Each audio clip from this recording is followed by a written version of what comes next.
আল্লাহ বলেছেন আমি দুনিয়ায় যাকে কষ্ট দেব আখিরাতে তাকে কোনো কষ্ট দেব না। আর দুনিয়ায় যে শান্তি পাবে আখিরাত সে কখনো শান্তি পাবে না।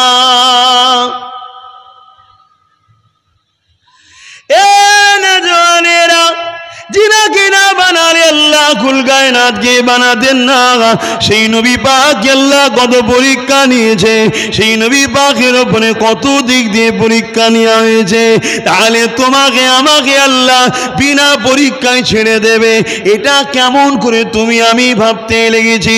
তবে হ্যাঁ এটা শুনে রেখে দিন আল্লাহ তোমার আমার নবী নূহ নবীর খাতিরে তোমার আমার জন্য পরীক্ষাকে বড় আসান করেছে বড় সহজ করে দিয়েছে। কেননা নবী আমার সারা জীবনটা তোমার আমার জন্য কেঁদেছে রওজা মোবারকে এখনো কাঁদতেছে নবী পাকের খাতিরে আল্লাহ উম্মতে মুহাম্মাদির জন্য সব দিক দিয়ে কাজ কাম ইবাদত বান্দেগি পরীক্ষা সবটাকে বড় আসান বড় সহজ করে দিয়েছে।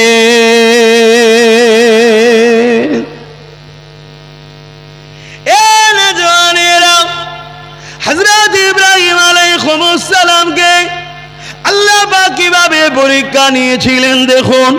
নমরুদের সামনে যখন ইব্রাহিম নবী দাঁড়িয়ে বললেন আমি এক আল্লাহ ছাড়া দ্বিতীয় কাউকে মানি না, তোমরা সূর্যের উপাসনা করো আমি করি না, তোমরা চাঁদের উপাসনা করো আমি করি না, তোমরা নিজেদের হাতে তৈরি করে হাজারো নকল নকল খোদা তৈরি করেছো ওগুলো কি আমি ইব্রাহিম মানি না।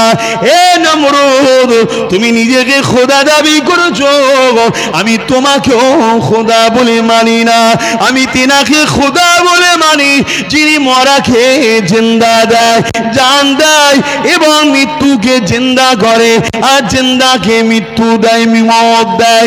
এই কথাটা যখনই নমরুদ বলল শুনলো ওই সময় নমরুদ বলতে লেগেছে এই ইব্রাহিম এটা তো আমিও করতে পারি। সঙ্গে সঙ্গে কারাগার থেকে বন্দী দুজনকে নিয়ে আসলো, একজনের কালকে ফাঁসির অর্ডার ছিল আর একজনের কালকে জামিন হয়ে যাবার ব্যাপার ছিল। ইব্রাহিম নবী সামনে নিয়ে এসে ওই সময় নমরুদ কি করলো যার কালকে ফাঁসির অর্ডার ছিল তাকে নমরুদ রিহাই করে দিল, দিয়ে বলতে লাগলো ইব্রাহিম রে দেখো এর কালকে মৃত্যুর খবর ছিল আমি একে জিন্দা করে দিলাম, একে জীবন দিলাম হায়াত দিলাম একে বাঁচিয়ে দিলাম, আর কালকে যার মরণের ফাঁসি দিবার কথা যে মৃত্যু রেহাই দিবার কথা ছিল আজাদ হয়ে যাবার কথা ছিল নমরুদ তাকে মৃত্যুদণ্ড দিয়ে দিল। ইব্রাহিম নবী মুচকি হাসলেন কিন্তু তর্কে গেলেন না, কেননা আব্বা বুঝিয়ে দিল মূর্খ সঙ্গে তর্ক করতে না।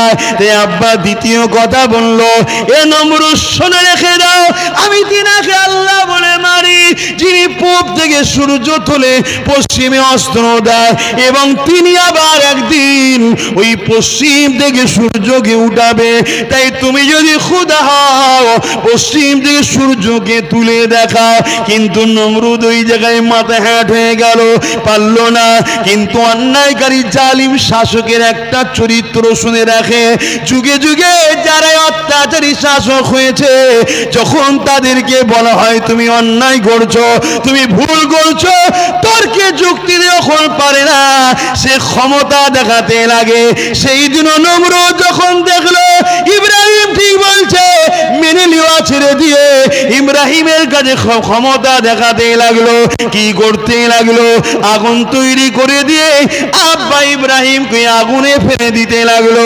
এ যুবকেরা আজও যদি তোমাদের সামনে কোনো অত্যাচারী শাসক যদি অন্যায় করে আর তোমরা যদি তার অন্যায়ের বিরোধী করো ওই মূর্খ দেখবেন আজকে দিনে গায়ের জোর দেখাবে। এই গায়ের জোর দেখাতে গিয়ে যদি কারো জেল হয়ে যায়, যদি কারো কারবার নষ্ট হয়, যদি কারো ঘর ভেঙে দেওয়া হয়, যদি কারোর উপরে জুলুম করা হয়, যদি কাউকে মারধর করা হয় মনে রেখে দেবে আমার আল্লাহ তোমাকে ভালোবাসে তাই পরীক্ষা নিচ্ছে। এই পরীক্ষায় তোমাকে ধৈর্য সবরের সাথে সত্যের পক্ষে দাঁড়াতে হবে। আরো জোরে বলুন সুবহান। কত ভালোবেসেছে হযরতে জিবরাইল আলাইহিস সালাম। আল্লাহ পাককে বলতে লাগলেন, আল্লাহ ইব্রাহিমকে আপনি বড় ভালোবাসেন, ইব্রাহিম নাকি আপনাকেও বড় ভালোবাসে। তথাপি আমি জিবরাইল তো দেখছি ইব্রাহিম দুনিয়াদার, কেননা দুনিয়া জমিনে আল্লাহ ইব্রাহিম নবীকে অনেক ধনী বানিয়েছিলেন, অনেক জীবজন্তু পশু দিয়েছিলেন, সেগুলোকে নিয়ে চারণভূমিতে ঘুরে বেড়াতেছেন। হযরতে জিবরাইল আলাইহিস সালাম বললেন, আল্লাহ পাক দেখেন আপনার বন্ধু ইব্রাহিম সে চারণভূমিতে জীবজন্তু পশু লালনে বড় ব্যস্ত আছে, সে নাকি আপনাকে ভালোবাসে, এটা কেমন করে হতে পারে?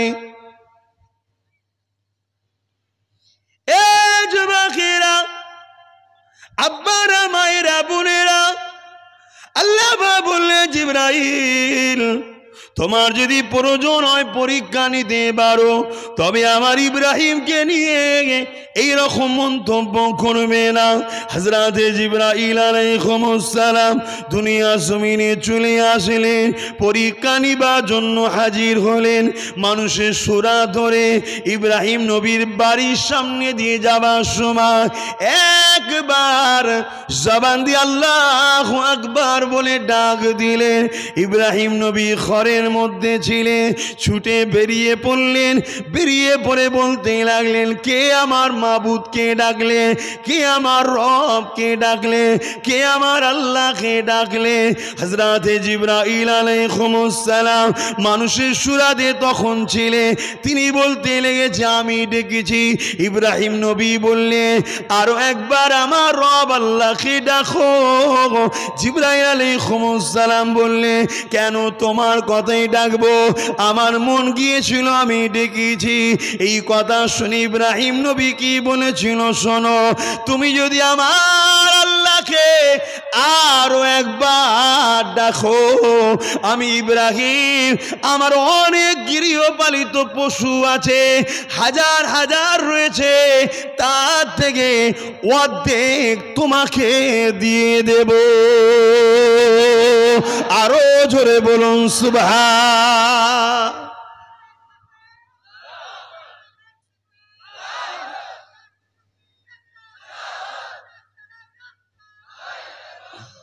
এটা এই যে ভালোবাসা বলুন, এটা তো আমাদের জন্য আল্লাহ স্মৃতি বানিয়ে রেখেছে, পরীক্ষার জন্য, আমাদেরকে শিক্ষা দিবার জন্য আল্লাহ ইব্রাহিম নবী স্মৃতি বানাতে হবে।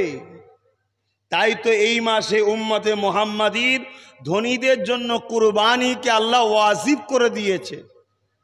যারাদের জন্য যাকাত ফরজ তাদেরকেই কুরবানি দেওয়াটা ওয়াজিব দিতেই হবে। আজ থেকে ৬-৭ হাজার বছর আগেকারের ঘটনা আজও আল্লাহ স্মৃতি বানিয়ে রেখেছে। কেন? ইব্রাহিম আলাইহিস সালাম আল্লাহকে রাজি করেছে, আমার আল্লাহ তিনার উপরে এত রাজি হয়েছে যে মাহবুব বান্দা স্মৃতি কিয়ামত পর্যন্ত মানুষের মধ্যে তিনি আলোচনার মাধ্যম জারি রেখে দিয়েছে। জোরে বলুন সুবহানাল্লাহ, আরো জোরে বলুন সুবহানাল্লাহ। অনেকে বলে এসব স্মৃতি আলোচনা করে কি হবে? শোনো, আল্লাহ কোরআনে সূরা ইব্রাহিম নামে একটা ইব্রাহিম ও সূরা ইব্রাহিম নাম দিয়ে একটা সূরাও নাজিল করে দিয়েছে। হতে পারে ৬-৭ হাজার বছর আগের কথা, কিন্তু এ বিশ্বের মানুষ, এটা যাত্রার কথা নয়, এটা আমার ভালোবাসার বান্দার কথা। আমার ইব্রাহিমের জেকের পৃথিবীতে হবে, আমার ইব্রাহিমের আলোচনা পৃথিবীতে করতে হবে। আমার ইব্রাহিমের বয়ান পৃথিবীর মানুষকে শুনতে হবে। আমার ইব্রাহিম আমায় কেমন ভালোবেসেছে প্রত্যেককে যুগে যুগে তার সন্তানদের ঘরে শিখাতে হবে। এই জন্যে আল্লাহ মাকামে ইব্রাহিমে যে পাথরটা ইব্রাহিম নবীর পায়ের ছাপ আছে ওই পাথরটাকে সামনে রেখে আল্লাহ দূরে কাদ নামাজ আল্লাহর সেজদার জন্য আদায় করার হুকুম দিয়েছে। জোরে বলুন সুবহানাল্লাহ। আরো জোরে বলবেন না? এখানে হাজী সাহেবরা অনেক আছে, বলুন। কাবা শরীফ তওয়াফ করার পর 7 চক্কর সাই করার পর মাকামে ইব্রাহিম ছেড়ে দিয়ে নামাজ পড়লে হবে?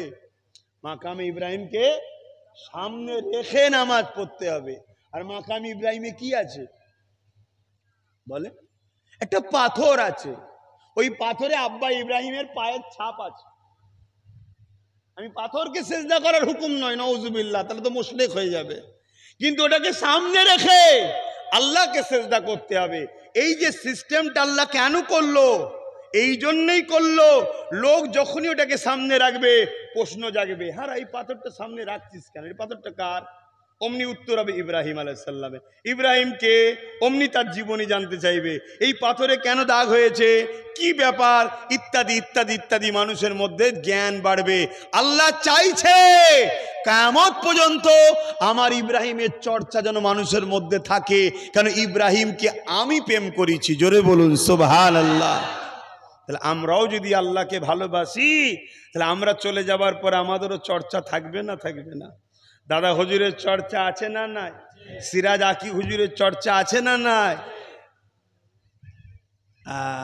বিগত দিন অনেক বদমাইশ চোর চুরি করে সব মরে গেছে, চর্চা আছে। একমাত্র চর্চা যুগে যুগে থাকে যারা মোহাম্মদ রসুলের গোলাম হয়, আল্লাহর প্রকৃত দাস দাসী হয়, তাদেরই চর্চা থাকে। রাবিয়া বসরির চর্চা আছে, খাতুনে জান্নাত ফাতেমা তাজ-জাহরার চর্চা আছে, আম্মাজান আসিয়ার চর্চা আছে, আম্মাজান হাজেরার চর্চা আছে, আম্মাজান সারার চর্চা আছে। কিন্তু যারা শয়তান, নারী রূপে শয়তান হয়ে যায়, তাদের চর্চা থাকে। আসুন জিন্দগিকে পরিবর্তন করেন। দুদিনের লোভ লালসায় আখেরাত না কানা হয়ে যায়।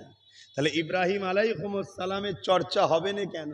একবার আল্লাহর নাম শোনার জন্য অর্ধেক সম্পদ দিয়ে দিবে বলছে, আর আমরা বলছি 2 ঘন্টা রোদে বস, আল্লাহর নাম শোনাবো। তোর বাবু রোদে কষ্ট হচ্ছে, তাহলে আমাদের চর্চা থাকে? কি গো, কষ্ট হচ্ছে, রোদ লাগছে? আমি বুঝাতে পারছি কি জানি না। প্রেম এমন একটা জিনিস, প্রেম এমন একটা জিনিস, হাকিকাত বলছি। দুপুর 12টায় যদি একজন পুরুষ একজন নারী একে অপরকে ভালোবাসে, এমন দুজনের যদি সাক্ষাৎ হয়ে যায় কোনো জায়গায়, শরিয়া সম্মত ভালোবাসাই ধরুন, ঘন্টার পর ঘন্টা রোদে দাঁড়িয়েই কথা বলবে, কেউ বুঝতে পারবে না। এটা হাকিকাত, অস্বীকার করা যাবে না। কিন্তু আমার প্রশ্ন এই জায়গাটায়, এক মখলুক আর এক মখলুকের প্রেমে যদি রোদে দাঁড়িয়ে ঘন্টার পর ঘন্টা বুঝতে না পারে, তাহলে যারা আল্লাহকে প্রেম করে তাদেরকে রোদ আবার কষ্ট দেয় কি করে? আমরা প্রেম করতে পারিনি, এটা স্বীকার করতে হবে, তাই তো নাকি? আমরা সেই প্রেমিক হতে পারিনি। না হয় বেলালকে যখন রাস্তায় গরম বালির ওপরে, পাথরের ওপরে বা আগুনের ওপরে হযরতে খাব্বাব হুজুরকে বসিয়েছিল, কষ্ট কি হয়নি? কষ্ট হয়েছে, কিন্তু ওই কষ্ট থেকেও অনেক বেশি প্রেম ছিল আল্লাহর। তা আল্লাহর প্রেমের কাছে ওই কষ্টটা পাল্লা দিয়ে পারে না, আল্লাহর প্রেম ফার্স্ট হয়েছে, তাই তাদের ঈমানকে কেড়ে নিতে পারে না। জোরে বলুন সুবহানাল্লাহ। আর আমাদের প্রেম এত ঠুনকো প্রেম, আমাদের প্রেম এত দুর্বল প্রেম, আমাদের প্রেম এত কমজোর প্রেম। যদি রাত্রে 2টো পুলিশ লাঠিলে ঘরের পাশ দিয়ে একবার ঘোরে, পরের দিনে যা বলবে তাই করতে বাধ্য হয়ে যাবে। আছে না নাই? আমাদের প্রেম এত ঠুনকো হয়ে গেছে, হায় হায় হায় হায়, সামান্য রোদকেই আমরা সহ্য করতে পাচ্ছি না। আসেন তওবা করি, আমিও করি, আমরা করি। আল্লাহ সেই প্রেম আমাদেরকে দাও, সেই দিল আমাদেরকে দাও যে দিলে শুধু তুমি থাকবে আর তোমার হাবিব থাকবে, বাকি কেউ না থাকে। বাকি যাদেরকেই রাখবো তোমারও তোমার হাবিবের জন্যে রাখবো। যে তোমার নয় সে থাকবে না, যে তোমার হাবিবের নয় সে থাকবে না। হতে পারে সে আমার বাপ মা, হতে পারে সে আমার পরিবার, হতে পারে সে আমার স্বামী, হতে পারে সে আমার সন্তান, কিন্তু যে তোমার নয় সেজন্য আমার দিলে না থাকে। কি গো, ভুল দোয়া করা হচ্ছে নাকি? কিন্তু আজ দুঃখের বিষয়, এ দিলে সবাই জায়গা পেয়েছে, শুধু আল্লাহ ও রসুল নাই। বলাটা কি খুব অন্যায় হয়ে গেল নাকি? বলো না গো আমার মুজাদ্দেদ জামানের মুরিদের ঘরের নাতিপুতা ছেলেপুলেরা, বলেন বলাটা কি ভুল হয়ে গেল? এ দিলে সবাই জায়গা পায়, মাতাল জায়গা পায়, চোর জায়গা পায়, চিটিংবাজ জায়গা পায়, ফটকারি জায়গা পায়, খুনি জায়গা পায়, দাগাবাজ জায়গা পায়, সবাই জায়গা পায়, শুধু আল্লাহ রসুল এ দিলে জায়গা পাচ্ছে না। এজন্য আমাদের দিলে শান্তি নেই। গাড়ি আছে, বাড়ি আছে, টাকা আছে, খাওয়া আছে, সব আছে, শান্তি নেই। আল্লাহ আমাদেরকে বুঝার তৌফিক দেন। আল্লাহ বা এমনি এমনি দুনিয়ায় পাঠাইনে, এই দুনিয়া জমিনে আল্লাহ একটা কাজ করতে পাঠিয়েছে। ওই আমার বান্দারে দুনিয়া জমিনে আমি সব তোকে দেবো। এ জমিন আমার, এ আসমান আমার, এ চাঁদ, এ সূর্য সবই আমার, এ গাছপালা আমার। আমি আল্লাহ তোদের জন্যই সব কিছু বানিয়েছি। আমি আল্লাহ আসমান থেকে পানি দিই, আমি আল্লাহ বা তোদের জন্য সব কিছু দিয়েছি। তবে বান্দারে, এই জমিনের ওপরে আমি আল্লাহ তোদেরকে একটাই পরীক্ষা নেব। এই জমিনে সবার থেকে বেশি আমি আল্লাহ আমার মহব্বত দেখাতে হবে। এই দুনিয়ায় সব থেকে বেশি আমাকে পিয়ার করতে হবে, তোদেরকে ভালোবাসতে হবে আমার জন্যে। মান আহাব্বা লিল্লাহ ওয়া আবগাদা লিল্লাহ ওয়া আতা লিল্লাহ ওয়া মানআ লিল্লাহ ফাকাদ ইসতাকমালাল ঈমান। ভালোবাসবি আমার জন্যে, দুশমনি করবি আমার জন্যে, আত্মীয়তা করবি আমার জন্যে, সম্পর্ক বিচ্ছেদ করবি আমার জন্যে, কারো দল করবি আমার জন্যে, কারো থেকে মুখ ফিরিয়ে নিবি আমার জন্যে। ওরে আমার বান্দা বান্দি রে, যাদের দিলে শুধু আমি আমি আমি আমি আল্লাহ তাদের জন্য চির শান্তির মেহমান খানা জান্নাত রেখে দিয়েছি। আরো জোরে বলুন সুবহান।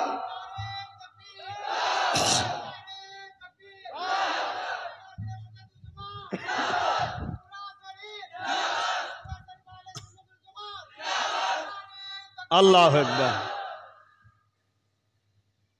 এই যদি হতে পারি কামিয়াবি বাপ, আর না হয় লাখো হাজি, লাখো নামাজি, লাখো কুরবানি দাতা, লাখো মৌলি সাহেব, লাখো ইমাম সাহেব, লাখো মুফতি সাহেব, লাখো পীর সাহেব হয়েও নাজাত নাই। শুনছেন তো? কেন? দিলের মামলা আল্লাহ দেখবে। বাহ্যিক দুনিয়া দেখে, আহ কত সুন্দর দাড়ি, কত সুন্দর টুপি, কত সুন্দর জুব্বা, কত সুন্দর মসজিদ, কত সুন্দর মাদ্রাসা, কত সুন্দর কিরাত তেলাওয়াত, কত সুন্দর হজ, সব বাহ্যিক দুনিয়া দেখে। আর আমার আল্লাহ বলুন অন্তর দেখে। বান্দা তুই হজ করতে এসেছিস বুনের জায়গা ছেড়ে দিয়ে, আছে না নাই? এই হজ করলে খারাপ হবে, থাকতে হলে দরকার নেই বাবা। হ্যাঁ, অনেকে হজ করতে গেছে, পুলিশ এসে ঘরে রেড করেছে। কি ব্যাপার? না হুক কল কারেন্ট মেরে রেখেছে। কি মেরে রেখেছে? হুক হুক কল বোঝেন না? এই হুক কলটা মারা হালাল না হারাম? জোরে বলেন। আর 5 লাখ খরচ করে কোথায় গেছে? হজ করতে। মিডিয়া থেকে উঠছে যে হুক কল মেরেছে সে কোথায়? হজে। সমাজের কাছে এই হাজির জন্য ইসলামের মেসেজ ভালো না খারাপ? আরে কি মুসলমান রে, হজ করতে গেছে 5 লাখ খরচ করে, আর এদিকে হুক কল কারেন্ট চুরি করছে। ও ফিরে আসার পরে ওর নাম কি হবে? হুক্কল হাজি। খারাপ লাগছে বলুন, তাহলে আমি এত ডিপে যাব না, প্লেন বলে চলে যাচ্ছি। সমাজে ঘটে না ঘটে না? তাহলে আপনি ভাবুন, আপনার কর্মের জন্য আমার ইসলামকেও তো দাগ লাগছে। হ্যাঁ, এটা আল্লাহ জানে না? আমরা তো সবাই তকবীর দিয়ে, হাজি সাহেব 3টে গাড়ি করে দিয়েছে, নরের তকবীর আল্লাহ একবার, হাজি সাহেব জিন্দাবাদ, হাজি সাহেব জিন্দাবাদ করে তুলে দিলাম, আনলাম, বিরিয়ানি করে খাওয়ালো, খেয়ে নিলাম, সবই ঠিক আছে। ও যে কি জিনিস, যে কি জিনিস আল্লাহ জানে না? জানে না? হ্যাঁ, তাহলে আপনি ভয় করবেন কাকে? হজ করবেন কার জন্যে? কিন্তু অনেকে চায় একটা সার্টিফিকেট দরকার। এলাকায় বড় বদলাম হয়ে গেছে, অনেক মারধর করেছি, অনেক লোকে ঝেড়েছি, অনেক সুদ খেয়েছি, অনেক গরিবের মাল ঝেড়েছি, অনেক এতিমের সম্পদ রাস্তার ধারে আছে, মোটা দাম, হয়তো 4 লাখ টাকা কাটা, 1 লাখ টাকায় জোর করে ঘিরে নিয়ে বলছে লিবি লিয়ে না চলে যা। এরকম সমাজে ঘটে না? ঘটে না? এটা বাস্তব। ইসলাম তো বাস্তবকে সামনে রেখেই তো ইসলাম। তো এ চিন্তা করছে আমার তো বাজারে বড় খারাপ নাম হয়ে গেছে, হজ করেছি, চ সামনে যখন হাজি সাহেব স্ট্যাম্পটা এসে যাবে, আর আমাকে কেউ ঘৃণার নজরে দেখবে, কেউ কিছু বলে বলে এই হাজি সাহেব কি বলবে না? বলবে না? তো এরকম সার্টিফিকেট লিবার জন্য তো অনেকে হজ করতে যায়। আমি জানি না, কিন্তু কে জানে? জোরে বলেন। হ্যাঁ, এই জন্য আল্লাহ বলল দুনিয়া বাহ্যিক দেখে, আমি আল্লাহ অন্তর দেখি। সবাই বলেছিল বেলালের আজান ঠিক শুদ্ধ হচ্ছে না, মানে তুতলা ছিলেন তো, এবং হাফসি দেশের মানুষ, রাসূলুল্লাহর কাছে বারবার অবজেকশন আছে, হুজুর আরে অনেক সুরালু, অনেক কণ্ঠ আছে, আজান দেবে কত সুন্দর, হুজুর বেলালকে চেঞ্জ করে দেন না, হাফসি দেশের মানুষ আরবি ঠিক উচ্চারণ করতে পারছে না, জন্মগত আরবি যারা আছে তাদের জবান কত আরবি ভালো। আল্লাহ নবী একদিন বেলালকে চেঞ্জ করে দিয়েছে। জিবরাইল এসে হাজির, ইয়া রাসূলুল্লাহ আজান হয়নি। আল্লাহ পাঠালেন, আল্লাহ জানে না? জানে না? শিক্ষা দিবার জন্যে। কাদেরকে? রসুলকে নয়, আমার শাহ নবীর মাধ্যম দিয়ে আমাদেরকে শিক্ষা দিবার। আল্লাহ নবী বলেন হ্যাঁ হয়েছে তো। বলছেন হুজুর আজকে কি আজান অন্য কেউ দিয়েছে? বলছে হ্যাঁ। আল্লাহ রসুলকে জিবরাইল সাল্লাম বললেন বেলাল যখন আজান দিত এখান থেকে দিত, এখান থেকে না, এখান থেকে দিত। তাই বেলালের আজান সাতটাবো আসমানের দরজা ফাট করে কাবা কৌসাইন লা মাকানে যে আল্লাহর আরশে আজিম পার করে গিয়ে আজান পৌঁছাতো। জোরে বলুন সুবহানাল্লাহ, আরো জোরে বলুন সুবহানাল্লাহ। তাই ভাই আমার, বাপ আমার, আম্মা আমার, বোন আমার, আপনাদেরই পীরের বাচ্চা বলে যাব, যা করুন অল্প করুন, আল্লাহর জন্য করুন। কাউকে যদি ভালোবাসেন আল্লাহর জন্য বাসুন। আমাকে অনেক ছেলে ভালোবাসে, আমি বারবার বলি এ যুবকেরা, আব্বাজানেরা, মায়েরা, বোনেরা, দুনিয়ার স্বার্থে আমি ভালোবেসুনি, ভালোবাসবে আল্লাহর জন্য বাসো। আহা আমার নবী বংশের বাচ্চা, দিনের কথা বলে, আল্লাহর কথা বলে, আমাদেরকে আল্লাহর দিকে ডাকে, এদেরকে ভালোবাসলে আল্লাহ খুশি হবে, তাই ভালোবাসি। এই নিয়েতে ভালোবাসো, এই ভালোবাসাটাতেও কামিয়াবি আছে, আর না হয় কামিয়াবি নেই। আজকে দেখলাম প্রায় 6-7 কিলোমিটার দূরে আপনাদের এলাকার কয়েকশো মোটরসাইকেল গেছে। আমি তেদেঘরে থেকে পেরেশান হয়ে গেলাম। আমি ভাবলাম আর একটু আগে গেলে একটু রেস্ট পেতাম, কিন্তু এদের জন্য গাড়ি আর টানা যাবে না। কেন এরা বাইকে, আমি 4 চাকাতে, আমার ব্যালেন্স করা যাবে, এদের ব্যালেন্স করা যাবে না। আবার একসাথে অনেক কয়েকশো মোটরসাইকেল। তোমাদের এই ভালোবাসাকে আমি ধন্য জানাই, আল্লাহ শুকরিয়া আদায় করি। এই যা আল্লাহ তোমাদের রুজিতে বরকত দিক, পরকালে একসাথে জান্নাত নসিব করুক, বোন আল্লাহুম্মা আমিন। কিন্তু একটা নসিহত করব, কি তোমরা আমাকে ভালোবাসো, তোমাদের এই ভালোবাসা দেখাতে গিয়ে রাস্তার পথিক যেন কষ্ট না পায়, রাস্তার অন্য মানুষ যেন কষ্ট না পায়। একসাথে যদি কয়েকশো বাইক হরেন দাও, তোমরা করুনি জানি, অনেক ক্ষেত্রে অনেক জায়গায় হয়ে যায়, তোমরা তো অনেক ডিসিপ্লিন বজায় করে চলেছো, দেখে ভালো লাগলো। এইভাবে ডিসিপ্লিন বজায় করলে অসুবিধে নাই, এগুলো মেনটেন করবে। আল্লাহ কবুল করেন। আমার দয়ান নবী, নূর নবী, আহমদ মুস্তফা, মোহাম্মদ মুস্তফা সাল্লাল্লাহু আলাইহি ওয়াসাল্লামের বংশের আওলাদকে সম্মান করেছো, এর যা যা যেন আল্লাহ তোমাদেরকে দান করে। বোন আল্লাহুম্মা আমিন।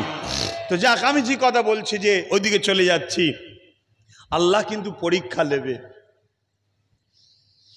আল্লাহ কাকে কখনো ধন দৌলত দিয়ে পরীক্ষা নেয়, কখনো কাউকে ধন দৌলত কিনে নিয়ে গরিব বানিয়ে পরীক্ষা নেয়।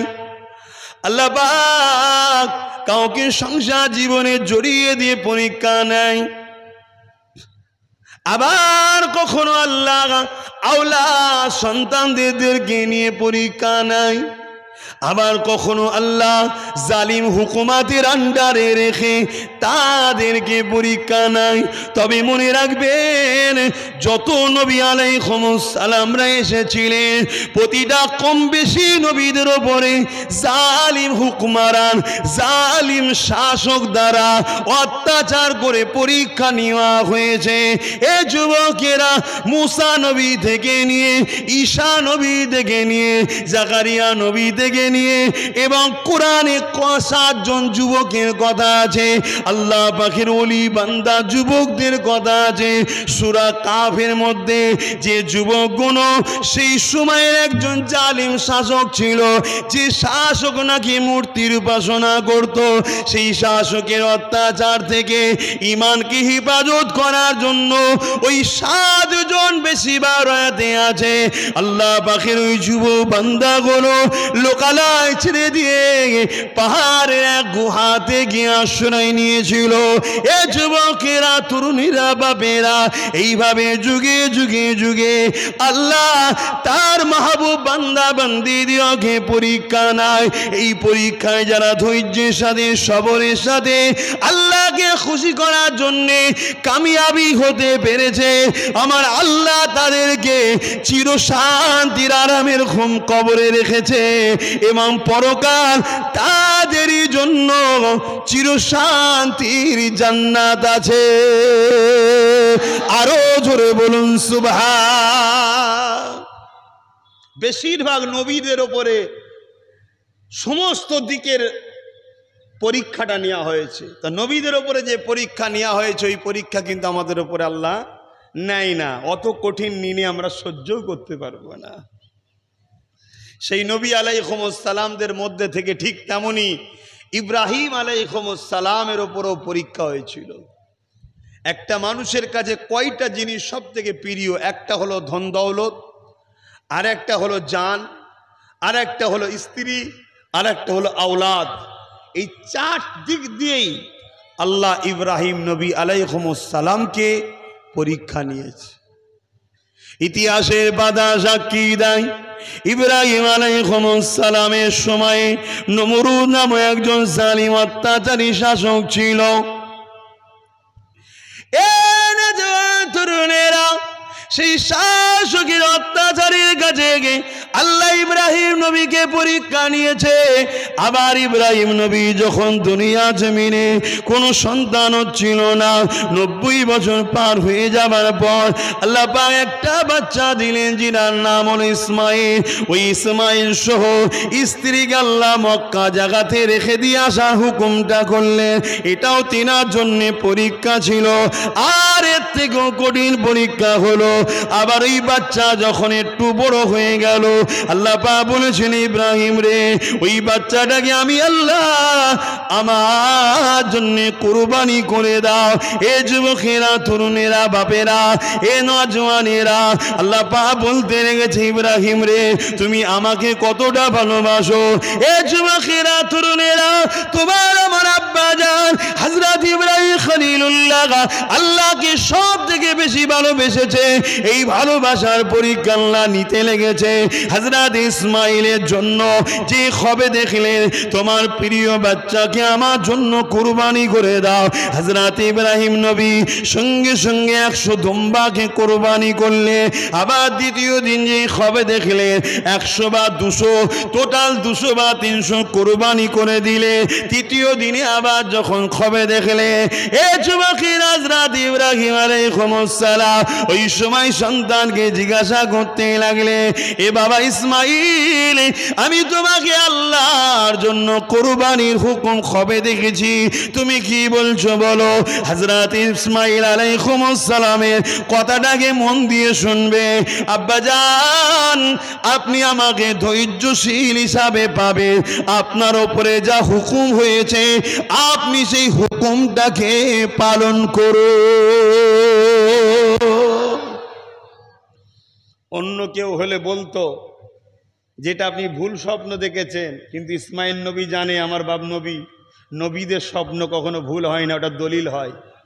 তাই এটা হুকুম করা হয়েছে, এটা খব নয়, এটা হুকুম। অতএব আপনি হুকুম পালন করুন, আমাকে ধৈর্যশীল হিসাবে আপনি পাবেন। আপনি ভেবে দেখুন তো, প্রেম কাকে বলে? কি গো, আল্লাহ পরীক্ষা নেবে না নেবে না?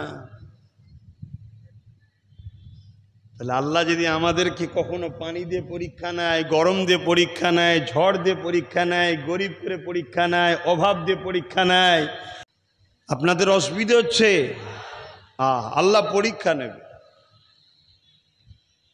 এমনি এমনি হয়ে যাবে না বাপ, এমনি এমনি হবে না। আল্লাহ বলেছেন আমি দুনিয়ায় যাকে কষ্ট দেব, আখিরাতে তাকে কোনো কষ্ট দেব না। আর দুনিয়ায় যে শান্তি পাবে, আখিরাত সে কখনো শান্তি পাবে না। এ নওজওয়ানেরা, जिनके ना बनाले अल्लाह कुल कायनात के बनातेन ना, সেই নবী পাক আল্লাহ কত পরীক্ষা নিয়েছে, সেই নবী পাকের উপরে কত দিক দিয়ে পরীক্ষা নেওয়া হয়েছে। তাহলে তোমাকে আমাকে আল্লাহ বিনা পরীক্ষায় ছেড়ে দেবে, এটা কেমন করে তুমি আমি ভাবতে লেগেছি।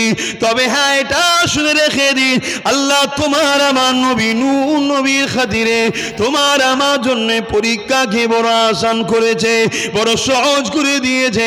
কেননা নবী আমার সারা জীবনটা তোমার আমার জন্য কেঁদেছে, রওজা মোবারকে এখনো কাঁদতেছে নবী পাকের খাতিরে। আল্লাহ উম্মতে মুহাম্মাদির জন্য সব দিক দিয়ে কাজ কাম ইবাদত বান্দেগি পরীক্ষা সবটাকে বড় আসান বড় সহজ করে দিয়েছে।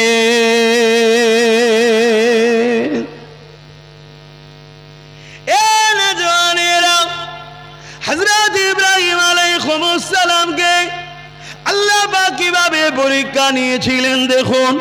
নমরুদের সামনে যখন ইব্রাহিম নবী দাঁড়িয়ে বললেন আমি এক আল্লাহ ছাড়া দ্বিতীয় কাউকে মানি না, তোমরা সূর্যের উপাসনা করো আমি করি না, তোমরা চাঁদের উপাসনা করো আমি করি না, তোমরা নিজেদের হাতে তৈরি করে হাজারো নকল নকল খোদা তৈরি করেছো, ওগুলো কি আমি ইব্রাহিম মানি না। এ নমরুদ, তুমি নিজেকে খোদা দাবি করেছো, আমি তোমাকেও খোদা বলে মানি না। আমি তিনাকে খোদা বলে মানি যিনি মরাকে জিন্দা দেয়, জান দেয় এবং মৃত্যুকে জিন্দা করে, আর জিন্দাকে মৃত্যু দেয়, মওত দেয়। এই কথাটা যখনই নমরুদ বলল শুনলো, ওই সময় নমরুদ বলতে লেগেছে এই ইব্রাহিম, এটা তো আমিও করতে পারি। সঙ্গে সঙ্গে কারাগার থেকে বন্দী দুজনকে নিয়ে আসলো। একজনের কালকে ফাঁসির অর্ডার ছিল, আর একজনের কালকে জামিন হয়ে যাবার ব্যাপার ছিল। ইব্রাহিম নবীর সামনে নিয়ে এসে ওই সময় নমরুদ কি করলো, যার কালকে ফাঁসির অর্ডার ছিল তাকে নমরুদ রিহাই করে দিল, দিয়ে বলতে লাগলো ইব্রাহিম রে দেখো, এর কালকে মৃত্যুর খবর ছিল, আমি একে জিন্দা করে দিলাম, একে জীবন দিলাম, হায়াত দিলাম, একে বাঁচিয়ে দিলাম। আর কালকে যার মরণের ফাঁসি দিবার কথা, যে মৃত্যু রেহাই দিবার কথা ছিল, আজাদ হয়ে যাবার কথা ছিল, নমরুদ তাকে মৃত্যুদণ্ড দিয়ে দিল। ইব্রাহিম নবী মুচকি হাসলেন, কিন্তু তর্কে গেলেন না, কেননা আব্বা বুঝিয়ে দিল মূর্খ সঙ্গে তর্ক করতে না। তাই আব্বা দ্বিতীয় কথা বলল, এ নমরুদ শুনে রেখে দাও, আমি তিনাকে আল্লাহ বলে মানি, যিনি পূব থেকে সূর্য তোলে পশ্চিমে অস্ত দেয় এবং তিনি আবার একদিন ওই পশ্চিম থেকে সূর্যকে উঠাবে। তাই তুমি যদি খোদা হও পশ্চিম থেকে সূর্যকে তুলে দেখাও। কিন্তু নমরুদ ওই জায়গায় মাথা হ্যাট হয়ে গেল, পারল না। কিন্তু অন্যায়কারী জালিম শাসকের একটা চরিত্র শুনে রাখে, যুগে যুগে যারা অত্যাচারী শাসক হয়েছে যখন তাদেরকে বলা হয় তুমি অন্যায় করছো, তুমি ভুল করছো, তর্কে যুক্তি যখন পারে না সে ক্ষমতা দেখাতে লাগে। সেই দিন নমরুদ যখন দেখলো ইব্রাহিম ঠিক বলছে, মেনে নেওয়া ছেড়ে দিয়ে ইব্রাহিমের কাছে ক্ষমতা দেখাতে লাগলো। কি করতে লাগলো? আগুন তৈরি করে দিয়ে আব্বা ইব্রাহিমকে আগুনে ফেলে দিতে লাগলো।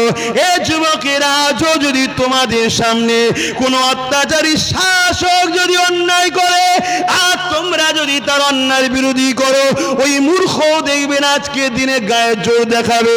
এই গায়ের জোর দেখাতে গিয়ে যদি কারো জেল হয়ে যায়, যদি কারো কারবার নষ্ট হয়, যদি কারো ঘর ভেঙে দেওয়া হয়, যদি কারোর উপরে জুলুম করা হয়, যদি কাউকে মারধর করা হয়, মনে রেখে দেবে আমার আল্লাহ তোমাকে ভালোবাসে, তাই পরীক্ষা নিচ্ছে। এই পরীক্ষায় তোমাকে ধৈর্য সবরের সাথে সত্যের পক্ষে দাঁড়াতে হবে। আরো জোরে বলুন সুবহান। তবেই তো তুমি ইব্রাহিম নবীর সন্তান। ইব্রাহিম নবী মুসলিম জাতির পিতা, জানেন তো নাকি? তবেই তো তুমি ইসলাম ইব্রাহিম নবীর সন্তান হতে পারলে। কেন? তোমার আব্বা হযরত ইব্রাহিম আলাইহিস সালাম যখন সত্য কথা বলল, আরো জালিম শাসক নমরুদ দেখল, রে আমি তো হেরে যাচ্ছি। হেরে যখন যাচ্ছে গায়ের জোর শুরু করে, ধরো ইব্রাহিমকে, ওসব কথা ছাড়ো তো, আগুন তৈরি করো, ইব্রাহিমকে পোড়ানো হবে। আরে গায়ের জোর দেখানো আজও চলে না? চলে না, বিশ্বজুড়ে চলছে। দেখো না প্যালেস্টাইনের উপরে গায়ের জোর দেখিয়ে পৃথিবীর সন্ত্রাসগুলো সন্ত্রাসী করছে, দেখুন। অথচ তাদের সম্পদ কিনে নেওয়া হচ্ছে জোর করে। এতে প্যালেস্টাইনবাসী কিন্তু আলহামদুলিল্লাহ বলছে। আমরা তো দস্তখানে বসে খাবার থেকে নাক ঠিক রাখতে পারি না, কখন খাবো, হাত ধুইছি কি ভুলে যাই, বিসমিল্লাহ বলা হয়েছে কি ভুলে যায়। আর প্যালেস্টাইনের বাপ মাকে স্যালুট জানায়, প্যালেস্টাইনবাসীকে ধন্য জানায়। কারো বাড়িতে 10টা, কারো বাড়িতে 5টা পরিবারের সন্তান সব শহীদ হয়ে গেছে, এরপরও তাদের মুখে হাসি যায়নি। তারা একটাই কথা বলছে, আল্লাহ পরীক্ষা নিচ্ছে, জিহালে রেখেছে শুকরিয়া। জোরে বলুন সুবহানাল্লাহ। আরো জোরে বলুন, আরো জোরে বলুন। তাদের জন্য একবার শুকরিয়া আদায় করে বলি আলহামদুলিল্লাহ। অত সহজ জান্নাত পাওয়া?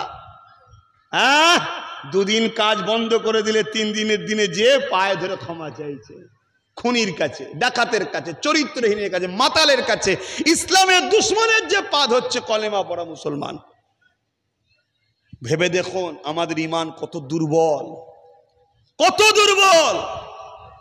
আর ইব্রাহিম আলাইহিস সালামকে আগুনে পোড়ানো হবে। ইব্রাহিম নবী আলাইহিস সালামকে বন্দি করে রাখা হয়েছে, বিশাল আগুনের কুণ্ডু তৈরি করা হচ্ছে। 3 মাস ধরে আগুন জড়ো, কাঠ জড়ো করা হয়। তাহলে কত বড় বুঝতে পারছেন? এত আগুন ধরেছে, কয়েক মাইল দূর থেকে লোক আর কাছে যেতে পারছে না, এত তাপ। ফেলবি কি করে রে, ফেলবি কি করে? ইব্রাহিম আলাইহিস সালামকে ফেলার যে প্ল্যান করুন, ফেলবো কি করে? লাস্টে এক তৎকালীন সময় ইঞ্জিনিয়ার ছিল, সে বুদ্ধি দিল, একটা দড়ি কল করো, কবি কল করো, যাই হোক, যেটা থেকে ঘুরিয়ে টান মেরে ছুড়ে দেবে, ইব্রাহিম নবী আগুনে গিয়ে পড়বে। রেডি হয়ে গেল। তোমার আমার আব্বাকে, ইব্রাহিম নবীকে আগুনে বসানো হয়েছে, দুলানো হচ্ছে বা টানা হচ্ছে। এবার রশ্মিটা কেটে দেবে, ছুটে গিয়ে আগুনে উড়ে গিয়ে বসবে।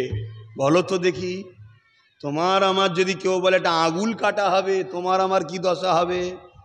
আর এখানে পুরো আগুনে, এবং এত তাপ, কয়েক মাইল দূর থেকে লোক কাছে যেতে পারছে না। শুনছো কি বলছি? আব্বার মুখে কোনো চিন্তাও নাই, কোনো কষ্টও নাই, কোনো ভয়ও নাই, হাসি মুখেই বসে আছে, হাসি মুখেই বসে আছে। বাপের ছেলে শুধু দাবি করলে একটু তো খসলত থাকা দরকার। আহা, ওই সময় আল্লাহ আবার পরীক্ষা নিচ্ছে। আল্লাহ এই মুহূর্তেও পরীক্ষা নিচ্ছে। বিপদের সময় মানুষ যদি একটা পাটকাঠি পায় ডুবে যাচ্ছে, ওইটাকেও ধরতে যায়, ঠিক না? পাটকাঠি কি বাঁচতে পারবে? কিন্তু না, মানুষ দিশেহারা হয়ে যায়। তো এইরকম বিপদে তো মানুষ দিশেহারা হয়ে যাবে। এই টাইমেও আল্লাহ পরীক্ষা নিচ্ছে, জিবরাইল জলদি করে যা আমার ইব্রাহিমকে যে বল কিছু সাহায্য লাগবে কি জিজ্ঞেস কর। হযরত জিবরাইল আলাইহিস সালাম চলে এসেছে, সালাম দিয়ে বলতে লেগেছে, ভাই জিবরাইল এসেছি, ও হযরত ইব্রাহিম কিছু সাহায্য লাগবে কি বলো। হযরত ইব্রাহিম আলাইহিস সালাম বললেন, হ্যাঁ অবশ্যই সাহায্য লাগবে, তবে তোমার থেকে নয়, আমার সাহায্যকারী আমার আল্লাহ যথেষ্ট। আরো জোরে বলে। এ নওজওয়ানেরা, ঈমান কাকে বলে শোনেন। প্রেম আল্লাহর উপরে কতটা দেখেন, ভক্তি বিশ্বাস আল্লাহর উপরে কতটা দেখেন। অন্ধকার হয়ে গেলেই মনে করি মনে হয় আর দিন আসবে না। না না, এটা তোমার ভুল ধারণা। নদীর এক পার ভাঙে আর এক পার গড়বে, এটাই হলো সিস্টেম। কখনো এ পার ভাঙবে, ও পার গড়বে, আবার ও পার গড়বে, ভাঙবেই পার গড়বে, এটাই হলো সিস্টেম। তবে মনে রেখে দিও, অন্ধকার কখনো থাকে না, একদিন না একদিন আলো অবশ্যই ফুটে ওঠে। তাই বলে দিয়ে যায়, ঘাবড়াবার কিছু নয়, চিন্তা করার কিছু নয়, ধৈর্য হারা হবার কিছু নয়। সর্বসময় নিজেকে আল্লাহর পক্ষে রাখো, রাসূলুল্লাহর পক্ষে রাখো। আল্লাহ ও নবী হলেন ন্যায়ের পক্ষে, সত্যের পক্ষে, গরিবের পক্ষে, মানবতার পক্ষে, ইনসাফের পক্ষে, ইনসানিয়াতের পক্ষে।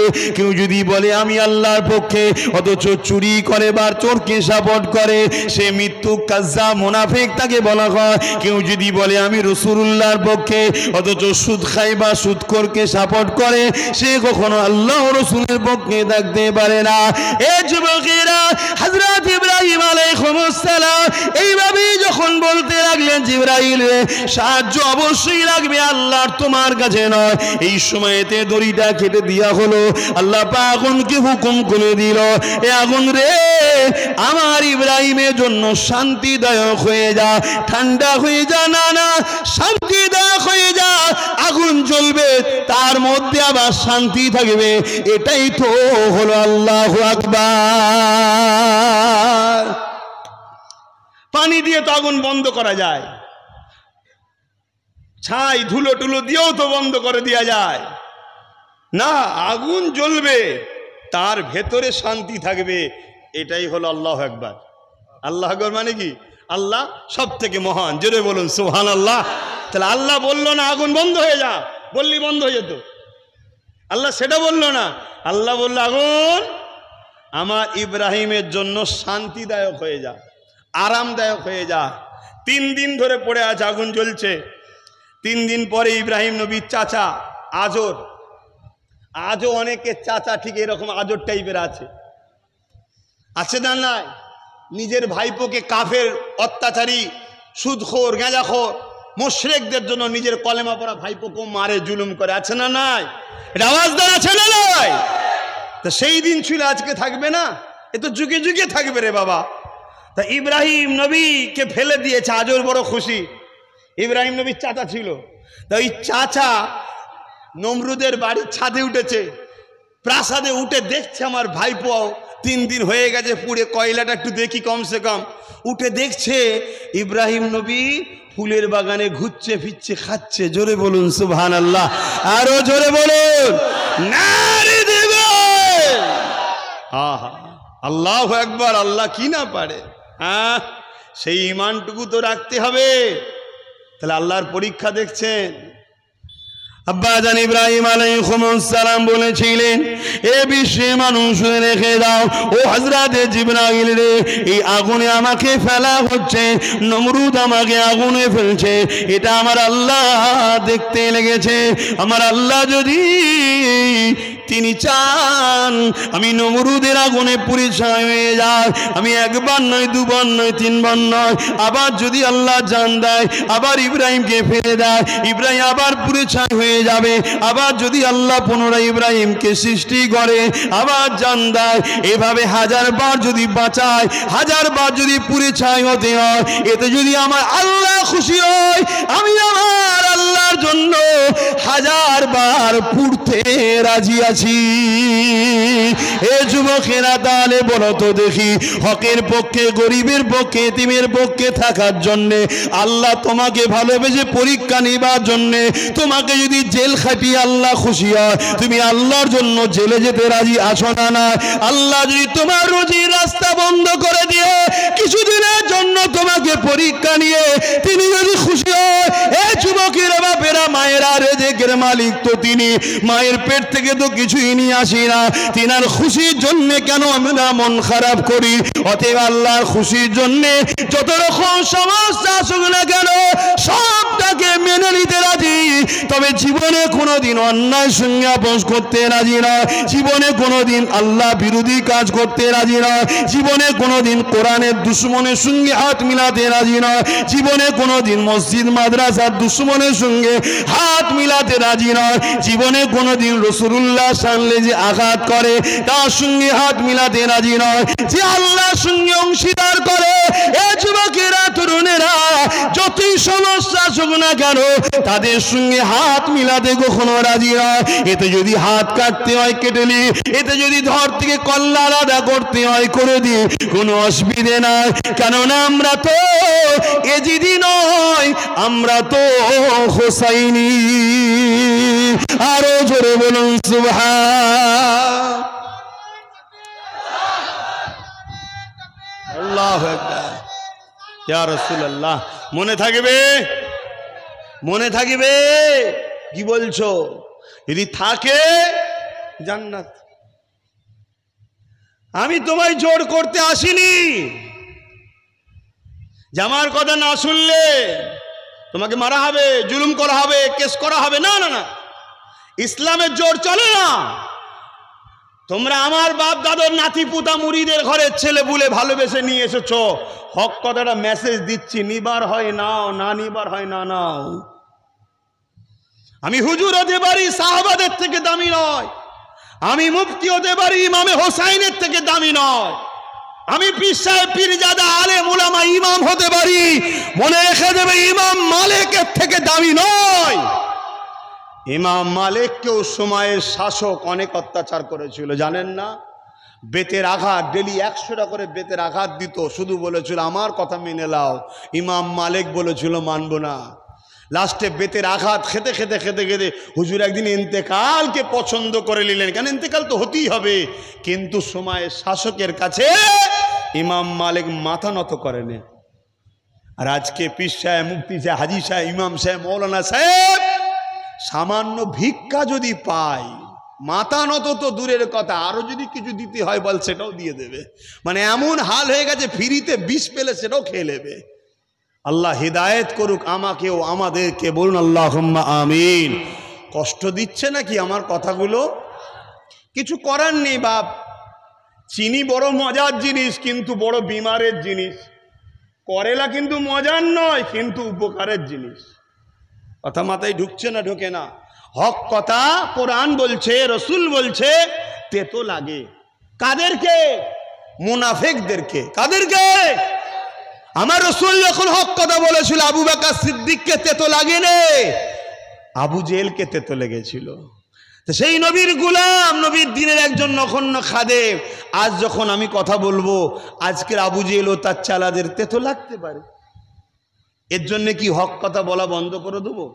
এই মেম্বারটা কি রাসূলুল্লাহর মেম্বার তো নাকি? এটা নবীর পক্ষে কথা বলার জন্য নিয়ে এসেছেন। হ্যাঁ, খুব ভালো ধারে বোঝে। আমরা গোশ খাওয়াকে কুরবানি মনে করলাম, আমরা গোশ খাওয়াকে কুরবানি মনে করলাম না। 10 লাখ 20 লাখ টাকা দিয়ে গোশ খাওয়ার জন্য কুরবানি করার নাম কুরবানি নয়। আগে নিজেকে আল্লাহর জন্য কুরবান করার নাম হলো কুরবানি। তুমি আগে পরীক্ষা দাও আল্লাহর কাছে, তুমি তাকে কত ভালোবাসো। তুমি নিজেকে তার জন্য কুরবানি করতে পারবে? আমি হুজুর আমার মুরিদরা কুরবানি দিচ্ছে, আমি না দিলে হয়? লিয়ায় 2 4টে 10টা 20টা, ও আলাদা জিনিস বাপ। ও কুরবানির কিছু দাম নেই, ও গোশ খাওয়া হবে। তা কুরবানি গোশ খাওয়ার নাম নয়, সারা বছর তো গোশ আল্লাহ খাওয়াচ্ছে। কুরবানি জিলহজ মাসের বৈশিষ্ট্য কি? জিলহজ মাসের মূল বৈশিষ্ট্য হলো আল্লাহ এই মেসেজটা দিচ্ছে, আমার বন্ধু ইব্রাহিম কেমন তাকওয়া পরেজগার ছিল, কেমন মোহাব্বতে ইলাহি ছিল, কেমন আমার ওপরে ভরসা, তাকুল আল্লাহ, আমার ওপরে কেমন ভরসা ছিল। এটা ছিল ইব্রাহিম নবী মেসেজ। সেই মেসেজ তৈরি করো তোমরা। নিজের ছেলেকেও যখন বলেছে আমার রাহে কুরবানি কর, রাস্তা দিয়ে নিয়ে যাচ্ছে, শয়তান এসে বলছে ইব্রাহিম 90 বছরে একটা ছেলে পেলে, একটা খব দেখেছো, তাকে জবাই করতে চলে যাচ্ছ, যদি ছেলে আর না হয়। শুনছেন না শোনেন না? আমাদের ঘরেও ধোকা দেয় অনেকে, অনেকে ধোকা দেয়। ইব্রাহিম আলাইহিস সালাম 7টা পাথর তুললেন, তুলে শয়তানকে মারছে। বেরো! ছিল না, হয়েছে। যিনি দিয়েছে তিনি চেয়েছে, তেনার জিনিস তেনাকে দিয়ে দিচ্ছি। জোরে বলুন সুবহানাল্লাহ। শয়তান দেখলো তো এখানে হচ্ছে না, গেল আম্মা হাজেরার কাছে। আজও শয়তানরা দেখবেন ছেলেদের কাছে না পেলে মা বাপের কাছে যায়, যে বলে তোমার ছেলে এই করছে, এই করছে, এই করছে, বলে না? এইসব যুগ যুগ ধরে শয়তানরা শয়তানের লাইনে আছে। আর যারা আল্লাহওয়ালারা তারা যুগ যুগ ধরে যেমন জান দিয়েছে আজও দিচ্ছে। সংখ্যা কম হলেও এখনো জান দিবার লোক আছে না নাই? হ্যাঁ আছে, কত লোক যা দিচ্ছে। তো যাই হোক, আম্মা জান হাজেরাকে যে বলছে, হাজেরা কত কষ্ট করলে, ওই মরুভূমিতে পানি ছিল না, ঘর ছিল না, কিছু ছিল না, সাপা মারুয়া ছুটলে পানির জন্যে, সেই বাচ্চাকে আজকে তোমার স্বামী কুরবানি করতে নিয়ে যাচ্ছে, আল্লাহর খুশির জন্য উৎসর্গ করতে নিয়ে যাচ্ছে, তুমি ছেড়ে দিচ্ছ? আম্মা হাজেরা 7টা কাঁকর তুললেন, তুলে বলছে এ মালাউন বেঈমান শয়তান, বেরো, মার। কথা বুঝে আসছে? আমি হাজেরা ধন্য মনে করি, পৃথিবীতে হাজারো মা রয়েছে, কারো বাচ্চাকে আল্লাহ চাইনে, হাজেরার বাচ্চাকে আল্লাহ পছন্দ করেছে। হাজেরা নিজেকে গর্ব মনে করে। জোরে বলুন সুবহানাল্লাহ, আরো জোরে বলুন সুবহানাল্লাহ। তোমাদেরও তো বোঝা দরকার, এখানে হাজারো ছেলে রয়েছে, কারো নামে মিথ্যা কেস হলো না, তোমার নামে হলো, গর্ব করা দরকার যে আল্লাহ পরীক্ষা নিচ্ছে আমায়। কথা মাথায় ঢুকছে না? ঢোকে না? হ্যাঁ, যদি তুমি অন্যায় করে জেল খাটো, এটা তোমার প্রাপ্য। তুমি অন্যায় করোনি, তোমার নামে কেস হয়েছে, যেটা এখন অহরহ হচ্ছে। বিশেষ করে মুসলিম ছেলেদের ঘরে গেঁজার কেসে ভরে দেওয়া হচ্ছে, হচ্ছে না? হয়নি? যাদের গেঁজা খাওয়াই হারাম, তারাই নাকি গেঁজার ব্যবসা বেশি করে।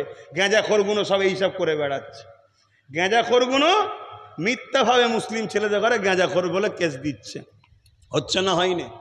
হ্যাঁ, তবে যারা এটা করছে আল্লাহ পরীক্ষা নিচ্ছে, তোমাদের কথা ঠিকই, আল্লাহ ছাড় দিচ্ছে তাদের ঘরে, এটাও ঠিকই, কিন্তু ছেড়ে দেয়নি, এটা মনে রেখে দেবে।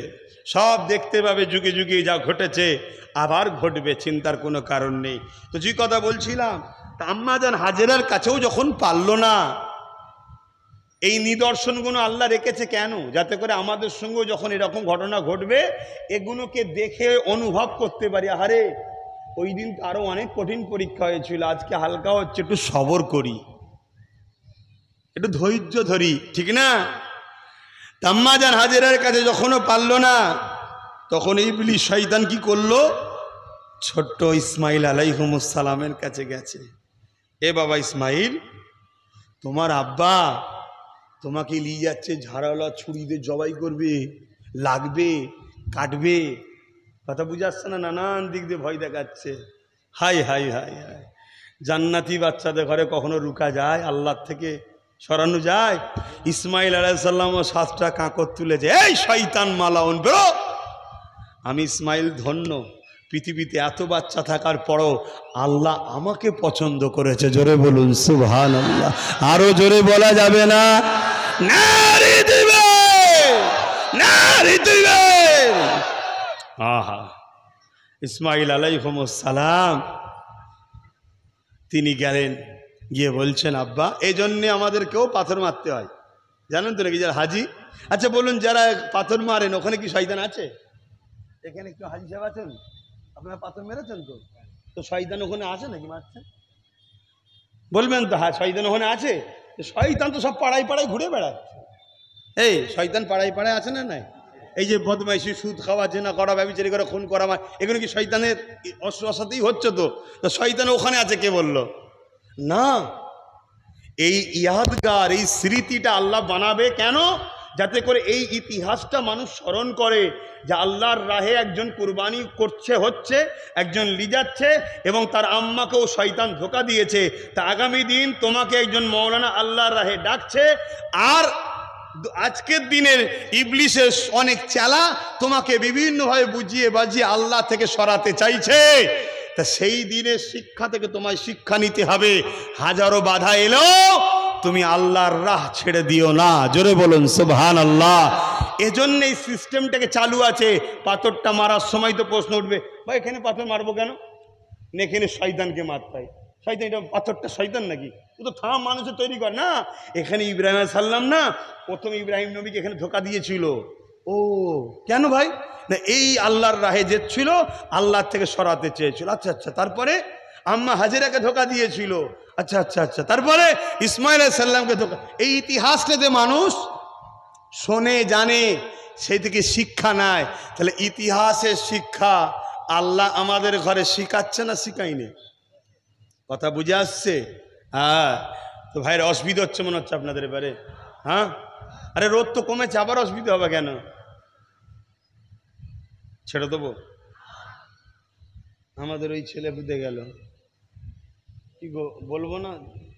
কষ্ট হচ্ছে ছেলেদের মনে হচ্ছে, যে বলবো।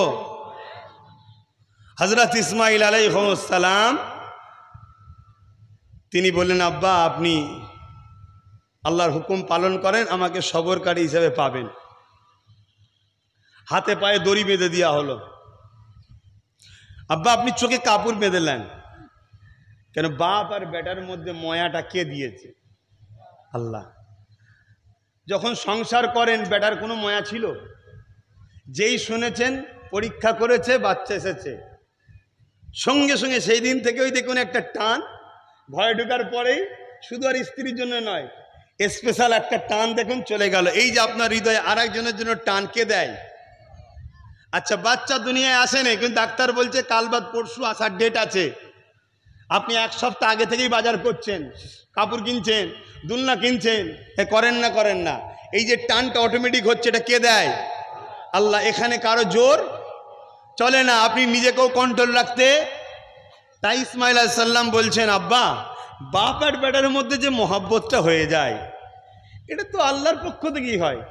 কিন্তু আপনি বা আমি উভয় প্রমাণ করে দিয়েছি, আমার জানের থেকে বেশি আমি আল্লাহকে ভালোবাসি, আর আপনি বেটার থেকে বেশি আল্লাহকে ভালোবাসেন, আর মাও ছেলের থেকে বেশি আল্লাহকে ভালোবাসে। এই পরীক্ষায় আমরা কামিয়াব। আপনি এখন আমায় জবাই করবেন, কিন্তু নিজের চোখে একটা কাপড় বেঁধেলেন, না জানি জবাই করতে গিয়ে যদি হাতটা ফট করে একবার চলে যায়, আর কিয়ামতের দিন যদি আল্লাহ বলে, ইব্রাহিম কেন হাতটা কেঁপেছিল? আমি ইসমাইল চাই না আমার আব্বা কিয়ামতের দিনে উঠবে, সেদিন যেন এমনও প্রশ্ন হোক, আমার আব্বা কিয়ামতে উঠবে, আমার আল্লাহ ফারিস্তাদেরকে দেখিয়ে বলবে, এ ফারিস্তা দেখ, তোরা বলেছিলিস মানুষ তৈরি করবে না, আমার ইব্রাহিমকে দেখ, তার বাচ্চাকে আমার রাহে কুরবানি করেছিল। জোরে বলুন সুবহানাল্লাহ, আরো জোরে বলুন সুবহানাল্লাহ। যেন আপনাকে দেখিয়ে আল্লাহ নিজে ফখর করে ফারিস্তাদের কাছে। আব্বা, তাই আপনি চোখে কাপড়টা বেঁধেলেন। ইসমাইল নবী, ইব্রাহিম নবী কাপড় বেঁধেছে, হাত পা বাঁধা অবস্থায় বিসমিল্লাহ আল্লাহু আকবার, দেখছে কাটেনি, জবাই হয়নি। তো হুজুর ধার আছে কিনা পরীক্ষা করার জন্য একটা পাথরে মেরেছে, পাথরটা বড় ছিল, এত ধার দুটুকরো হয়েছে পাথরটা। আল্লাহু আকবার। আহা, কেন কেন কাটেনি? আল্লাহ তরওয়ালকে বলে দিয়েছে ইসমাইলের গলায় চলবি না, তরওয়ালের ক্ষমতা আছে। আগুনকে বলেছিল ইব্রাহিমকে পোড়াবি না, শান্তিদায়ক হয়ে যা, আগুনের ক্ষমতা আছে। তাহলে আগুন কি পোড়াবার ক্ষমতা রাখে যদি আল্লাহ না চায়? এই জোরে বলেন। এই সুলতানে হিন্দ গরিবে নওয়াজ আতায়ে রসুল মুঈনুদ্দিন আজমিরি সঞ্জালি হুজুর যখন হিন্দুস্তানে এসেছিলেন, 40 জন অগ্নি উপাসক আগুনের পূজা করছিল, উপাসনা করছিল। গরিবে নওয়াজ আমাদের সুলতান, তাই তো নাকি গো? কার কার সুলতান গরিবে নওয়াজ? দু হাত লম্বা করে তুলে বলুন যে আমি ওনাকে সুলতান বলে মানি। হাত লম্বা করে তুলবেন। মারহাবা, নারে তাকবীর, নারে দিবেন, আলহামদুলিল্লাহ আলহামদুলিল্লাহ। ওনাকে যারা সুলতান বলে মানেন, দ্বিতীয় কাউকে সুলতান বলতে হবে না, উনি আমাদের সুলতান, বেতাজ বাদশাহ। কথা বুঝে আসছে? মনে রাখবেন। তো হুজুর যখন ওই অগ্নি উপাসকদের জিজ্ঞেস করলো, তোমরা কতদিন এই আগুনের উপাসনা করছো? তারা বলল 40 বছর। তার আগে আমার বাপ দাদুরা করেছে, তার আগে আরও বাপেরা করেছে। এই আগুনকে আমরা বর্ষাতেও বন্ধ হতে দিই না। কেন করো না? আমাদের বিশ্বাস আগুন দেবতা যাতে আমাদেরকে পুড়িয়ে না দেয়। হজরতে গরিবে নওয়াজ হুজুর বললেন, তাহলে এতদিন যখন উপাসনা করেছো, তাহলে আগুন দেবতা খুশি হয়ে গেছে, তোমাদের আগুন দেবতা। একটু হাত দাও না, কেউ দেখি, কেউ হাত দাও। তারা কেউ সাহস পায়? তারা বলছে এটা হয় কখনো? আগুন তো পুড়িয়ে ফেলবে। গরিবে নওয়াজ বলছেন, আগুনের ক্ষমতা নেই কাউকে পুড়াতে পারে। জোরে বলুন সুবহানাল্লাহ। যখনই জালালে সে কথা বলে ফেলেছে, আর তারাও বলেছে তাহলে তুমি হাত দাও না। গরিবে নওয়াজকে বলছে তুমি হাত দাও না। গরিবে নওয়াজ বলছে, এই বাবারা, আমি তো কখনো আগুনের উপাসনা করিনি, তোরা তো করিস, তোরা দে।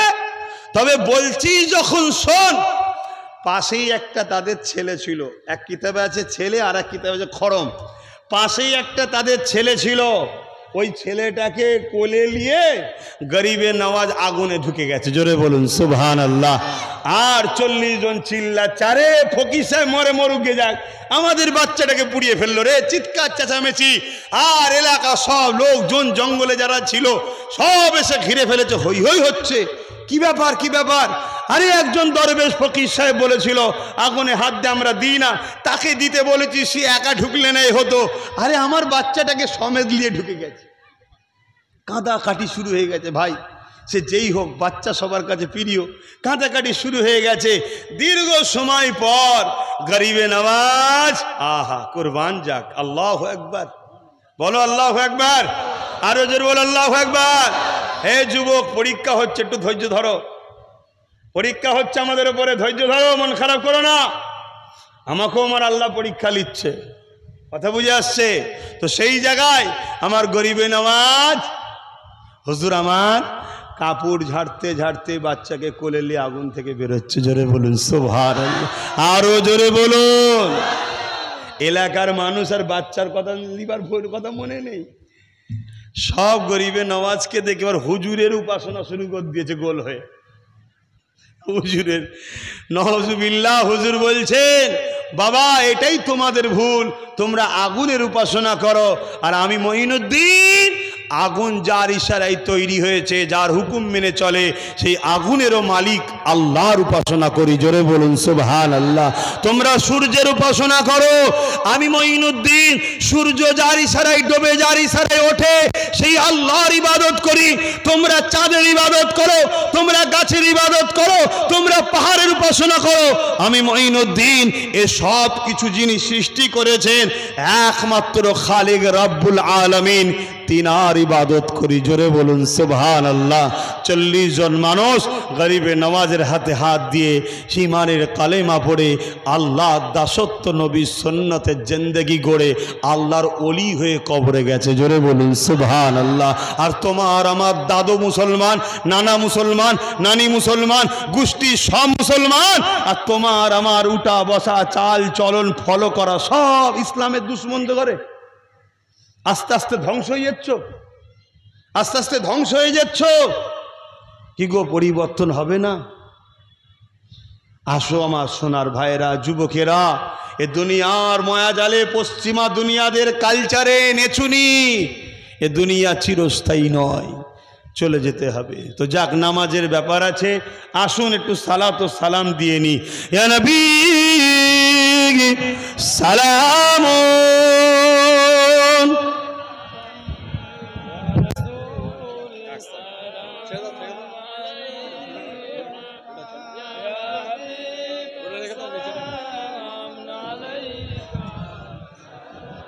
কিছু বলার আছে?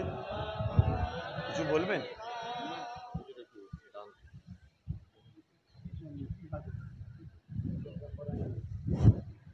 আপনারা রেডি থাকুন। বাপ ভাইয়েরা, ছায়া তো হয়ে গেছে, এখনো কি সেই দূরত্ব বজায় রাখবেন? আপনাদের বলছি না, সেই দূরে দূরে দূরে দূরে সব এখনো দূরত্ব, ছায়া তো হয়ে গেছে। এই ভেতরটাই ঢুকে আসো, এই ভেতরটায় যারা যেখানে আছো থাকো, যারা বাইরে থেকে আসছো এই ভেতরটা ফাঁকা রয়েছে, দেখতে খারাপ লাগছে, ঢুকে আসো। মাশাআল্লাহ, চলে আসো। এই তো কত সুন্দর। এবার তোমরাই বলো কত ভালো লাগছে, বলো তো। হ্যাঁ, কত ভালো লাগছে। এটা কার মাহফিলের সম্মান বাড়াচ্ছ, আমার না কোরআন সুন্নাহ আল্লাহ রসুলের মাহফিল এটা? হ্যাঁ, বুঝতে হয়, কথাগুলো বুঝতে হয়। দূরে থেকে আমার কিছু হবে না। আল্লাহ শুকর করে বলছি, ও আম্মা বিনিআমাতি রব্বিকা ফাহাদ্দিস, অহংকার নয়। আল্লাহ জামানার মুজাদ্দেদের ঘরে পাঠিয়ে কল বানিয়েছে, পিপাসা যদি লাগে তোমাকে আসতে হবে, টেপো পানি পাবে। কিছু বুঝাতে পারলাম? হ্যাঁ, খারাপ নিলেন কি গো যুবকরা, খারাপ নিচ্ছেন?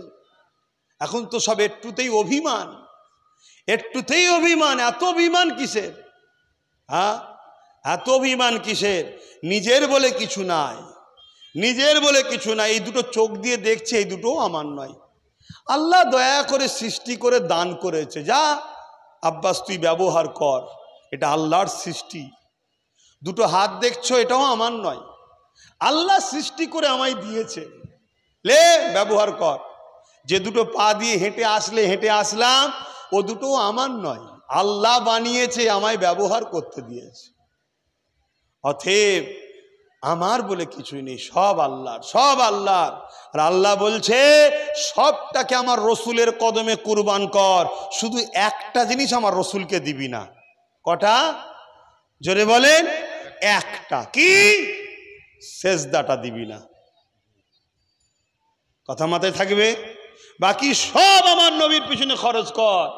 নবীর পিছনে যেটাই খরচ করবি জানবি আমার কাছে সব জমা হচ্ছে। আসেন, জান প্রিয় না নবী প্রিয়? জোরে জোরে বলবেন, যেটা হয় সত্য কথা বলুন। জান প্রিয় না নবী প্রিয়? মা বাপ প্রিয় না নবী প্রিয়? জমি জায়গা প্রিয় না নবী প্রিয়? হুজুর প্রিয় না নবী প্রিয়? নেতা লিডাররা প্রিয় না নবী প্রিয়? অতএব ততক্ষণ নেতার পিছনে আছি যতক্ষণ নেতা নবী ও আল্লাহর বিরুদ্ধে নাই। যেদিন নেতা নবী ও আল্লাহর বিরুদ্ধে যাবে ওইদিন নেতাকে তালাক দাও, আর না হয় মনে রাখবে তার সাথে হাসর নাসর হবে। এই কথা শুনছেন না শোনেননি? হ্যাঁ, ততদিন বন্ধুর সাথে আছি, আলেমের সাথে আছি। যতদিন আলেম বন্ধু আল্লাহ রসুলের পক্ষে বলবে, কাঁধে করে ঘুরবো, হুজুর সাহেব জিন্দাবাদ, নেতা সাহেব জিন্দাবাদ, মৌলানা সাহেব জিন্দাবাদ, আব্বাস সাহেব জিন্দাবাদ। যেদিন দেখবো আল্লাহ রসুলের বিরুদ্ধে বলেছে ওদিন কাঁধ থেকে কাঁচার মেরে দরকার হয় ফেলে দেবো। ঠিক না বে ঠিক গো? হ্যাঁ, এই আকিদা তৈরি করো আমাদের কাছে, আল্লাহ রসুল সবার আগে। যদি করতে পারো তাহলে যেদিন সবাই তোমায় ছেড়ে দেবে সেদিন আল্লাহর রহমত দয়ান নবী কবর থেকে তোমায় ধরে নেবে। এ ফেরেশতা, এটা আমার প্রেমিক ছিল, আমি মোহাম্মদ রসুল সাক্ষী দিচ্ছি। সেদিন থেকে আর চিন্তা হবে না। আসো সেই নয়া দয়ান নবীর ওপরে আদবের সাথে সালাম দেবো। এই দাঁড়ানোটা হলো কি? আদব। দাঁড়ানোটা কি? আদব। আর আদবের যারা দলিল খোঁজে, আদবের যারা দলিল খোঁজে তারা ইহুদিদের চর। কাদের? ইহুদিদের। ইহুদিরা হচ্ছে ধর্মের মধ্যে একটা কি বলে টেনশন ঢুকিয়ে দিচ্ছে, নিজেদের মধ্যে ফিতনা ঢুকিয়ে দিচ্ছে। আরে আদবের আবার দলিল কিসের? নবী থুতু ফেলবে, সাহাবা হুজুররা হাত পাচ্ছে।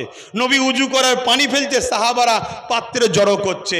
এটা কোরআন হাদিসের কোনো জায়গায় নাই যে জড়ো করতে হবে। এটা প্রেম আর আদব, যেটা এখানে থাকে। কোথায় থাকে? এখানে। এটা ঈমান এখানে থাকে। আর শরিয়াত মাসলা মাসাইল এখানে থাকে। কোথায় থাকে? এখানে।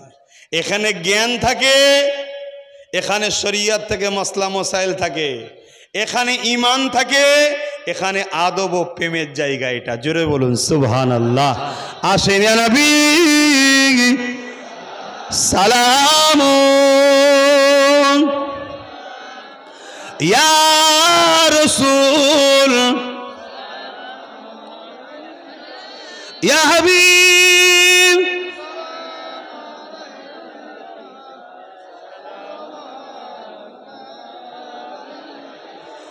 কঠিন হাসরের দিনে কি আছে মোদের এ কপালে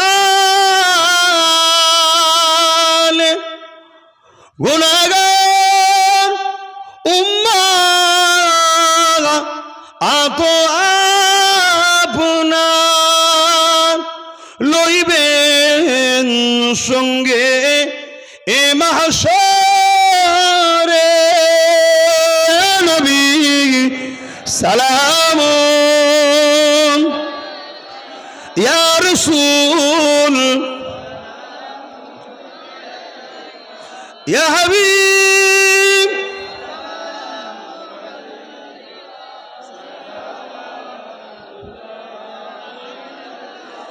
ইয়া নবী মদিনা হতে সব কিছুই পারেন দেখিতে মোদের লাশ কবরে এ রাখিলে লইবেন আপন করে নবী সালাম ইয়া রাসূল ইয়া হাবিব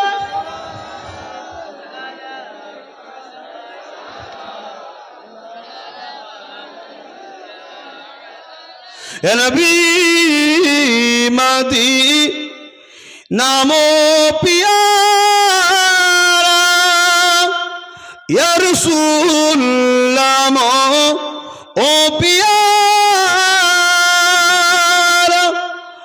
আরশ पर हक ने पुकारा सच पैगंबर है हमारा नबी सलाम या रसूल या हबीब सलाम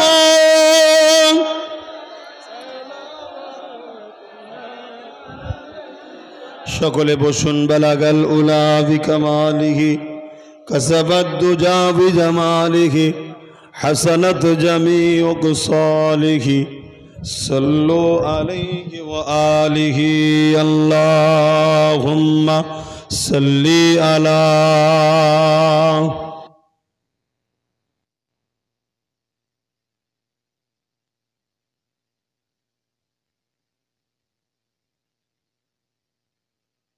اللهم صل على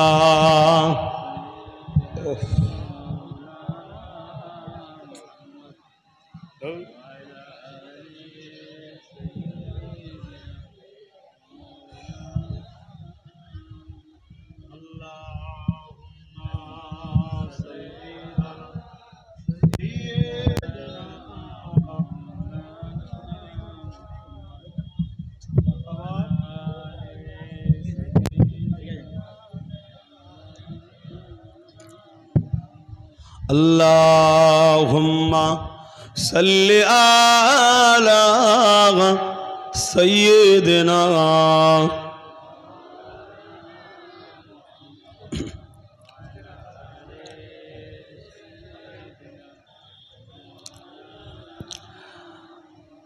আল্লাহ তুমি দয়ার সাগর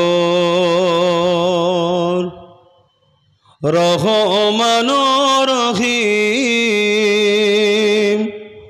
তোমার দয়াই পূর্ণ আমার সারা নিশিদিন বলুন না সুবহানাল্লাহ। আহা এই যে বেঁচে আছি এটা আল্লাহর দয়াই, এখনো যে নিঃশ্বাস টানছি কার মনে হচ্ছে এটা আল্লাহর দয়াই, ঠিক না বে ঠিক গো? হ্যাঁ, দুনিয়ার স্বার্থে সেই আল্লাহর দুশ্মনদের সঙ্গে দল করো না, বন্ধুত্ব করো না। আল্লাহ তুমি দয়ার সাগর, রহমান রহিম, তোমার দয়ায় পূর্ণ আমার সারা নিশিদিন। আল্লাহ তুমি দয়ার সাগর, রহমান রহিম, তোমার দয়ায় পূর্ণ আমার সারা নিশিদিন। তুমি মিটাও সকল চাওয়া, দুদিন আগে পরে তোমার কাছে সকল চাওয়া, সবই তোমার তরে। তুমি মিটাও সকল আশা, দুদিন আগে পরে তোমার কাছে সকল চাওয়া, সবই তোমার তরে। আল্লাহ তুমি দয়ার সাগর, রহমান রহিম, তোমার দয়ায় পূর্ণ আমার সারা নিশিদিন। তুমি পারো করতে মোচন অভাব দুঃখী লোকের, তুমি পারো করতে মোচন অভাব দুঃখী লোকে। তোমার কাছে সকল আশা, সবই তোমার তরে। আল্লাহ তুমি দয়ার সাগর, রহমান রহিম, তোমার দয়ায় পূর্ণ আমার সারা নিশিদিন। তোমার পথে চললে সবাই আসবে যে সুদিন। সবাই যদি আল্লাহর পথে চলে কি সুদিন আসবে না? আসবে না? আমার নবীর সময় সবাই আল্লাহর পথে চলেছিল, সুদিন এসেছিল না? আসেনি? সিদ্দিক আকবরের সময় সবাই আমার আল্লাহর পথে ছিল, পৃথিবীতে শান্তি ছিল না? ছিল না? ফারুক আজমের সময় সবাই আল্লাহর রাস্তায় ছিল, শান্তি ছিল না? ছিল না? তোমার পথে চললে সবাই আসবে যে সুদিন, তোমার দয়ায় পূর্ণ আমার সারা নিশিদিন। আল্লাহুম্মা সাল্লি আলা সাইয়্যিদিনা